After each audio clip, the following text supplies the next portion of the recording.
नमस्कार, स्वागत है आप सभी का। आप देख रहे हैं एबीपी गंगा। आपके साथ मैं हूं राजीव ढोंडियाल। नमस्कार, मैं हूं कौशल सेठ और वक्त हो चला है 75 जिलों से ताजा 75 खबरें देखने का। तो चलिए शुरू करते हैं फास्ट न्यूज बहुत नए अंदाज में।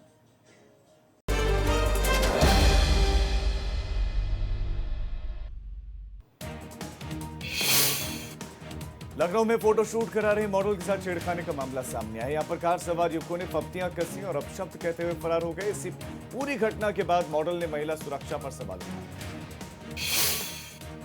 मेरठ में रेप पीड़िता ने पुलिस पर संगीन आरोप लगाए। आरोप है कि रेप पीड़िता की एफआईआर दर्ज करने के लिए पुलिस ने 50,000 रुपए लिए। इतना ही नहीं, पीड़िता का आरोप है कि आरोपियों की गिरफ्तारी के लिए 1.5 से 2 लाख रुपए लिए। पीड़िता ने कहा कि अगर आरोपियों की गिरफ्तारी नहीं हुई तो वो आत्महत्या कर लेगी। पुलिस अब इस मामले में जांच के बाद कार्रवाई की बात करेगी।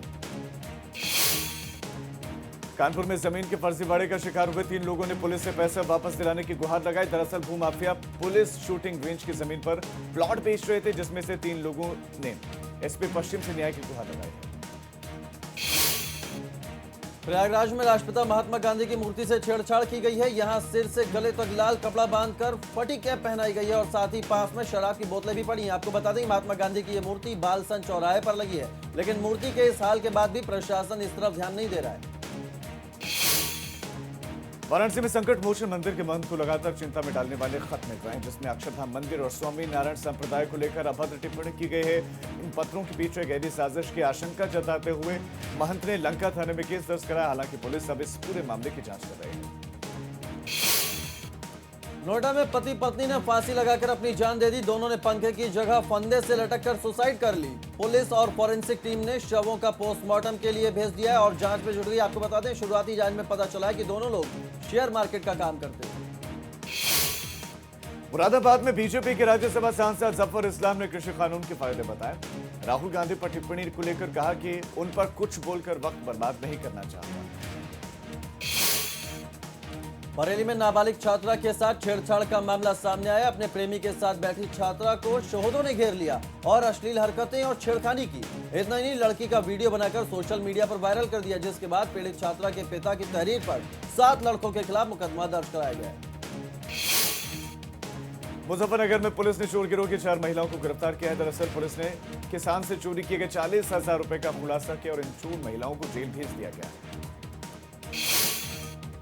गोंडा में संदिग्ध हालत में युवती का शव बोरे में मिलने से हड़कंप मच गया। कुछ लोग ट्रैक्टर ट्रॉली में शव छिपाकर दफनाने की कोशिश कर रहे थे। अब पुलिस मामले की तफ्तीश में जुट गई है।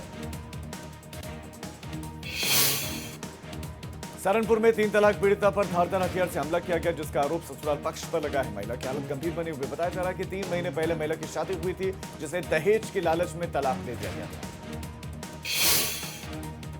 गाजियाबाद के विजयनगर में दबंग निर्माणाधीन सोसाइटी के सरिया काट कर ले गए। पीड़ित के मुताबिक करीब 50 से 60 टन सरिया दबंगों ने चुराया है। करीब 3 करोड़ का नुकसान हुआ है। दिन दहाड़े सरिया ले जाने से पुलिस पर भी सवाल खड़े हो रहे हैं। जौनपुर के बरौली गांव में एक ट्रैक्टर बेकाबू होकर सड़क से नीचे खेत में जा गिरा। इस हादसे में ट्रैक्टर के ड्राइवर और एक की मौत हो गई है, जबकि बाकी 3 लोगों को बचाकर अस्पताल में भर्ती करवाया गया है। बुलंदशहर के खुर्जा में बुजुर्ग की ताबड़तोड़ गोली मारकर हत्या कर दी गई। मृतक के बेटे की तरफ से प्रेम विवाह करने पर हत्या की आशंका जताई जा रही है। परिजनों ने लड़की के पिता पर हत्या का आरोप लगाया। वहीं अब पुलिस मामले की जांच में जुटी हुई है। अयोध्या में राम जन्मभूमि निर्माण कार्यशाला से तराशे गए पत्थरों को ले जाने का काम शुरू हो गया है। एलएनटी कर्मचारियों ने मंत्रोच्चारण के बाद शिला को फूलों और पूजन सामग्री से सजाकर उनका पूजन किया। बता दें कि राम जन्मभूमि मंदिर निर्माण के लिए 3 टन से ज्यादा पत्थरों की जरूरत पड़ेगी, जिसमें करीब 1 टन पत्थरों को तराशा जा चुका है, जिससे मंदिर की पहली मंजिल का निर्माण कार्य पूरा हो जाएगा। अलीगढ़ के एमयू के अंदर हुई छात्र की हत्या का पुलिस ने खुलासा कर दिया। पुलिस ने आरोपी को गिरफ्तार कर लिया। खुलासा हुआ कि ब्रेसलेट के लेन देन को लेकर छात्र की हत्या की गई थी। बागपत में युवती को छेड़खानी का विरोध करना महंगा पड़ गया। बेखौफ शौहरे ने लड़की पर चाकू से हमला करके फरार हो गया। बताया जा रहा है कि पानी लेने जा रही युवती पर गांव के युवक ने चाकू से हमला किया। पुलिस फरार युवक की तलाश कर रही है। बांदा में अवैध संबंधों को लेकर पति ने क्रूरता की सारी हदें पार कर दी। धारदार हथियार से पत्नी की गर्दन काटकर बेरहमी से हत्या करने का मामला सामने आया है। पत्नी की गर्दन काटने के बाद आरोपी पति हाथ में गर्दन लेकर थाने पहुंचा, जिसे देखकर पुलिस के भी होश उड़ गए। गोरखपुर में विरोध के बाद अब वापस लौटे विद्युत विभाग के कर्मचारी फुल एक्शन मोड में नजर आ रहे हैं। विजिलेंस टीम ने उपभोक्ताओं के घर बिजली के मीटर की जांच की और बिजली चोरी करने वालों पर भारी जुर्माना लगा। गाजीपुर में भाजपा सभासद ने महिला के समर्थन में नगर पालिका परिषद में धरना दिया। दरअसल पति के आवेदन पर महिला के घर का पानी कनेक्शन काट दिया गया था, जिसके बाद महिला लगातार गुहार लगा रही थी, जिसके समर्थन में भाजपा सभासद ने धरना देना शुरू कर दिया। झांसी में सड़क हादसे से हाहाकार मच गया। यहां पर अचानक बस के सामने जानवर आ जाने की वजह से बस अनियंत्रित होकर खाई में जा गिरी। इस हादसे में घायल लोगों को आसपास के लोगों ने अस्पताल पहुंचाया। हादसे के बाद बस में 60 से ज्यादा लोग सवार थे। मैनपुरी में अज्ञात हमलावरों ने एक युवक की गोली मारकर हत्या कर दी। परिजनों ने बताया है कि पुरानी रंजिश की वजह से यह हत्या की गई है। जब युवक भैंस को चारा डालने जा रहा था तो वहां पहले से घात लगाए बैठे हमलावरों ने ताबड़तोड़ गोलियां बरसा दी। फिरोजाबाद में पत्नी ने प्रेमी के साथ मिलकर पति की हत्या कर दी। पुलिस ने मामले का खुलासा कर कातिल पत्नी और उसके प्रेमी को जेल भेज दिया है। शराब के नशे में पत्नी ने प्रेमी के साथ मिलकर गला दबाकर पति की हत्या कर दी।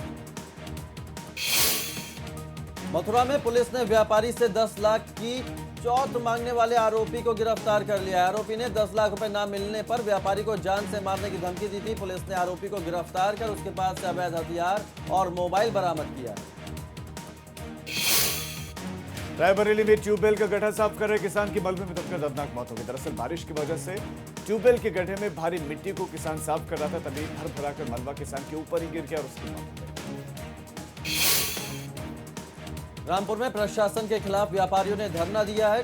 दरअसल ये व्यापारी जिला प्रशासन की तरफ से हो रही छापेमारी और जुर्माने की कार्रवाई से नाराज थे। इन व्यापारियों ने राष्ट्रपति को संबोधित इच्छा मृत्यु की इजाजत का ज्ञापन भी सौंपा है। कोरोना काल में बाराबंकी जिला अस्पताल में लापरवाही दिख रही है। यहाँ पर मरीजों की भीड़ फिर से उमड़ने लगी है। हॉस्पिटल में इलाज के नाम पर सिर्फ डॉक्टर बैठे हैं, लेकिन भीड़ को कंट्रोल करने के लिए यहाँ पर कोई खास इंतजाम नहीं। कोविड-19 के बचाव को लेकर बनाए गए नियमों का पालन नहीं हो रहा है। आगरा में कोरोना से जनता को बचाने वाला नगर निगम ही मूक दर्शक बना है। यहाँ सोशल डिस्टेंसिंग की धज्जियां उड़ाई जाती हैं। यहाँ अलग अलग कामों से आए लोगों की भारी भीड़ लगती है।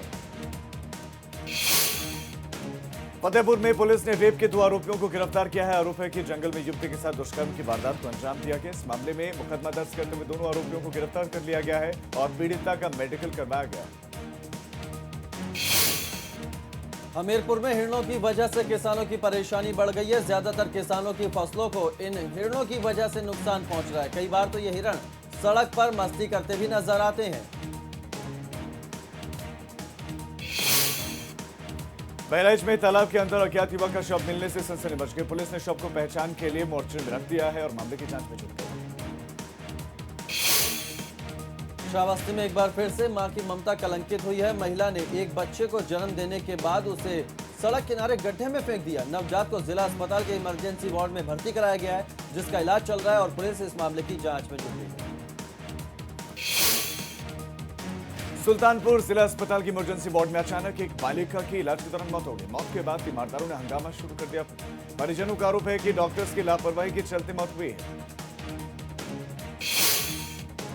आजमगढ़ के अतरौलिया थाना क्षेत्र में एक समुदाय के लोगों द्वारा चौरसिया और गुप्ता परिवार को लाठी डंडे से मारकर जानलेवा हमला कर दिया गया। मौके पर गांव वालों ने मिलकर बीच बचाव किया और तब जाकर पीड़ित परिवार की जान बच सकी। प्रतापगढ़ में बन रहे 6 लेन हाईवे का किसानों ने विरोध किया है। नाराज किसानों ने नियमानुसार मुआवजा न मिलने का आरोप लगाया। किसानों का आरोप है कि सरकार मुआवजा सर्किल रेट के हिसाब से भी नहीं दे रही है। कौशाम्बी में पूरा मुफ्ती पुलिस ने आईपीएल मैच में सट्टेबाजी के गिरोह का पर्दाफाश किया है। पुलिस ने मुखबिर की सूचना पर गिरोह के 3 सट्टेबाजों को गिरफ्तार किया है। तीनों कौशाम्बी के अलावा प्रयागराज के भोले भाले लोगों को मोटी रकम की कमाई का सपना दिखाकर अपने चंगुल में कर लेते थे। मोहम्मद मुख्तार गैंग पर शिकंजा जारी है। पुलिस ने मुख्तार गिरोह के 6 सहयोगियों समेत 25 शातिर अपराधियों के खिलाफ गैंगस्टर एक्ट के तहत कार्रवाई की है। बस्ती में कोरोना को लेकर लापरवाही बरती जा रही है। यहां स्वास्थ्य विभाग के जिम्मेदार लोग ही कोविड नियमों की अनदेखी करते नजर आ रहे हैं। यहां स्वास्थ्य केंद्र पर आने वाले लोगों का एंटीजन टेस्ट किया जाता है। एंटीजन टेस्ट करने के बाद किट को खुले में ही अस्पताल परिसर में फेंक दिया जाता है। बलिया में एक ट्रेन को लेकर सपा नेता आमने सामने आ गया और एक तरफ सपा नेताओं का एक गुट ट्रेन की सफाई के लिए फंस गया, तो वहीं सपा नेता और पूर्व मंत्री नारद राय ने डीएम को शिकायती पत्र देकर ट्रेन निर्माण के लिए आवंटित राशि की जांच करवाने की मांग की है। ललितपुर में प्राइवेट हॉस्पिटल में लापरवाही के चलते प्रसूता की मौत हो गई। आरोप है कि प्रसूता की डिलीवरी के बाद उसकी सही ढंग से देखरेख नहीं होने से प्रसूता की जान चली गई। बलरामपुर गैंगरेप मामले में सियासत लगातार जारी है। अखिल भारतीय विमुक्त एवं घुमंतु जाति वेलफेयर संघ के राष्ट्रीय उपाध्यक्ष ने पीड़ित परिवार से मुलाकात की और घटना के बारे में जानकारी ली। साथ ही असंतुष्ट परिजनों को साथ लेकर एडीएम बलरामपुर से मुलाकात की।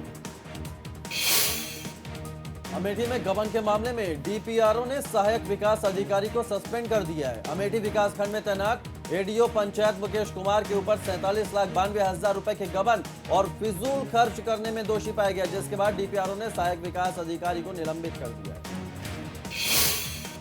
औरैया में चलती कार में अचानक आग लग गई और आग में खाक हो गई। गनीमत रही कि कार सवार लोगों ने कूदकर अपनी जान बचा ली। ये कार सवार वापस गाजियाबाद आ रहे थे। लखीमपुर खीरी में कचहरी रोड पर उस वक्त हड़कंप मच गया जब पूर्व मंत्री आर ए उस्मानी के आवास के पास ट्रांसफार्मर धू-धू कर जलने लगा। इटावा के जसवंत नगर में पेट्रोल पंप पर लाखों की चोरी को अंजाम दिया गया। बदमाशों की ये करतूत सीसीटीवी में कैद हो गई है। पुलिस मुकदमा लिखकर अब बदमाशों की तलाश कर रही है। हापुड़ में मामूली बात पर दो पक्षों में पथराव हो गया। यहां सड़क बनवाने को लेकर विवाद शुरू हुआ और खूनी संघर्ष में बदल गया, जिसका वीडियो सोशल मीडिया पर वायरल हो रहा है। हरदोई के संडीला में दूध कारोबारी की हत्या का पुलिस ने खुलासा कर दिया है। पुलिस ने मामले में 3 लोगों को गिरफ्तार किया। इनके पास से हत्या में इस्तेमाल 3 तमंचे के साथ साथ कारतूस और एक मोटरसाइकिल भी बरामद की। कानपुर देहात में रेप का मामला सामने आया। पड़ोसी युवक पर नाबालिग युवती से दुष्कर्म का आरोप लगा है। पुलिस इस मामले की जांच में जुट गई है। कन्नौज में धमकी देकर नाबालिग युवती के साथ दुष्कर्म का मामला सामने बताया जा रहा है कि किशोरी जब अपने घर से अकेले ही सो रही थी, तभी गांव के युवक ने उसे बंधक बनाकर दुष्कर्म किया। पुलिस ने मुकदमा दर्ज करके आरोपी को गिरफ्तार कर लिया है। उन्नाव में चलती कार में युवती से गैंगरेप का मामला सामने आया। आरोप है कि आगरा एक्सप्रेस वे पर आरोपियों ने कार के अंदर बारी बारी उसके साथ बलात्कार किया। हाथरस गैंगरेप मामले में वकील एपी सिंह इस केस के आरोपियों का भी मुकदमा लड़ेंगे। आपको बता दें कि एपी सिंह ने निर्भया रेप मामले में आरोपियों का केस लड़ा था। वह अखिल क्षत्रिय महासभा का प्रतिनिधिमंडल हाथरस पहुंचेगा। भदोई में 2 पहिया वाहनों की जबरदस्त भिड़ंत हो गई। मोबाइल छीनकर भाग रहे बाइक सवारों की सामने से आ रही बाइक से टक्कर हो गई, जिसमें एक अज्ञात की मौत हो गई। मिर्जापुर में फर्जी डीआईजी को सीबीआई ने हिरासत में लिया है। फर्जीवाड़े के जरिए एजाज पुलिस को रौब दिखाता था, खुद को डीआईजी बताकर हुक्म चलाने की कोशिश भी करता था। बिजनौर में क्वारंटीन सेंटर से फरार आरोपी को गिरफ्तार कर लिया है। 25,000 रुपए के इनामी मुलजिम को बिजनौर शहर से गिरफ्तार कर जेल भेजने की कवायद शुरू कर दी गई है। महाराजगंज में कच्ची शराब पर रोक लगाने के लिए पुलिस ने कड़े कदम उठाने शुरू कर दिए। इलाके के कई गांवों में पुलिस ने छापेमारी अभियान चलाकर बड़ी मात्रा में कच्ची शराब बरामद की है। उसके साथ ही पुलिस ने 3 शराब बनाने वालों को गिरफ्तार भी किया, जो लगातार अवैध धंधे में लिप्त थे।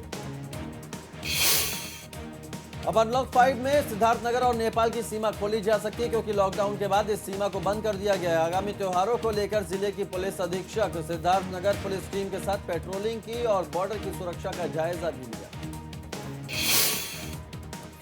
महोबा में मुख्यमंत्री के निर्देश के बाद बदहाल पड़ी पान की खेती के दिन अब बदलने वाले हैं। महोबिया पान के नाम से विख्यात देश विदेश में पहचान बनाने वाले देशावरी पान पर डीएम ने फोकस देना शुरू कर दिया है। करीब 600 एकड़ में होने वाली पान की खेती मौजूदा वक्त में महज 45 एकड़ में ही ये सिमट गई थी, जिसका फिर से दायरा बढ़ाया जाएगा। हर जगह पराली पर सख्ती दिख रही है। जौनपुर में पराली को लेकर 3 दिवसीय जन जागरूकता अभियान का जिलाधिकारी ने कलेक्ट्रेट से शुभारंभ किया। चित्रकूट कृषि विभाग द्वारा फसल अवशेष प्रबंधन योजना के तहत इस कार्यक्रम का आयोजन किया जा रहा है। देवरिया में सदर विधानसभा सीट पर उपचुनाव के लिए अर्थी बाबा सामने उन्होंने निर्दलीय प्रत्याशी के रूप में पर्चा दाखिल किया है। वो अर्थी पर सवार होकर ही आए, जिसमें 4 लोग कंधा दे रहे थे और राम नाम सत्य है बोल रहे थे। भारत चीन बॉर्डर पर शहीद हुए कुशीनगर के लाल को अंतिम विदाई दी गई। उनके पैतृक गांव में अंतिम संस्कार हुआ। उनके परिजन मुख्यमंत्री को बुलाने पर अड़े थे, लेकिन देवरिया सांसद रमापति राम त्रिपाठी और ज्वाइंट मजिस्ट्रेट पूर्ण बोहरा के द्वारा जवान के परिजनों की मांग को पूरा कराने का आश्वासन दिया, जिसके बाद उन जवान का अंतिम संस्कार किया गया। शामली में सरेआम दो गुटों के बीच में मारपीट का वीडियो वायरल हुआ है, जिसमें दो पक्ष लाठी डंडे और धारदार हथियार से हमला करते हुए दिखाई दे रहे हैं। बताया जा रहा है कि ये विवाद बच्चों को लेकर मामूली बात पर ही हुआ था और उसके बाद बढ़ गया। फर्रुखाबाद में कर्ज में डूबे किसान ने खुद को गोली मारकर सुसाइड कर ली। बताया जा रहा है कि मृतक किसान पर करीब 16 लाख रुपए का कर्ज था, जिससे तनाव में आकर किसान ने अपनी जान दे दी।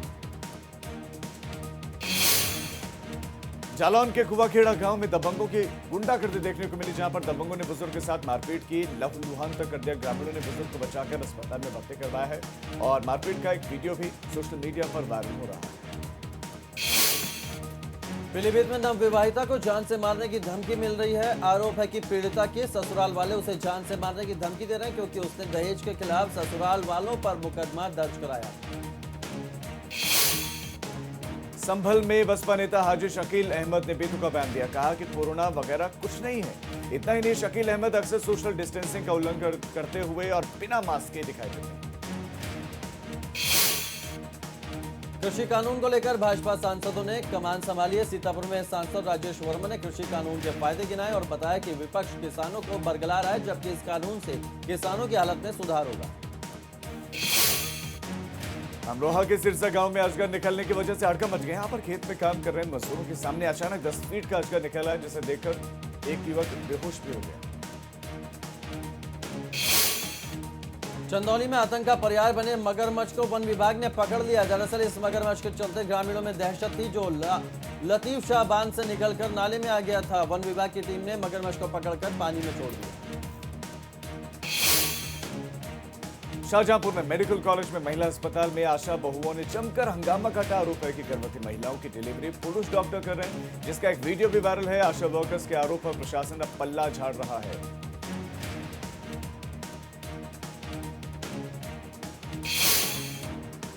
हाथरस कांड के बाद अलीगढ़ रेंज के एडीजी राजीव कृष्ण ने एटा पुलिस लाइन में बैठक की, जिसमें पुलिस अधिकारी जनप्रतिनिधियों से चर्चा की गई।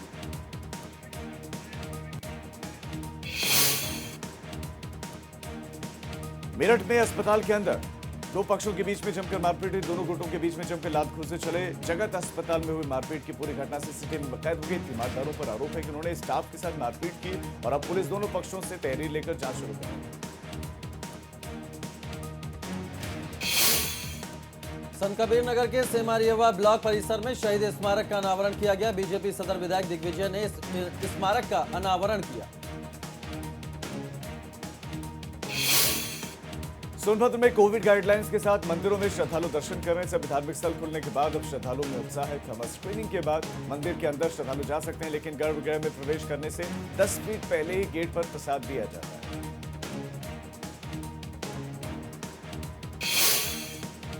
अंबेडकर नगर में छात्रों ने बहुत शानदार वीडियो कॉलिंग ऐप बनाकर लॉन्च की है। इस ऐप के जरिए फ्री में एक साथ 100 लोग वीडियो कॉलिंग और चैट कर सकते हैं। कोरोना काल से बड़े संकट के बाद इन छात्रों ने शानदार काम किया है। बदायूं में 2 साल पहले शुरू हुआ पालन योजना धरातल से पूरी तरह से गायब हो चुके हैं। मौजूदा वक्त में सरकारी अस्पतालों में न तो पालना देखने को मिलेगा और न ही इस पर कोई गौर करता है।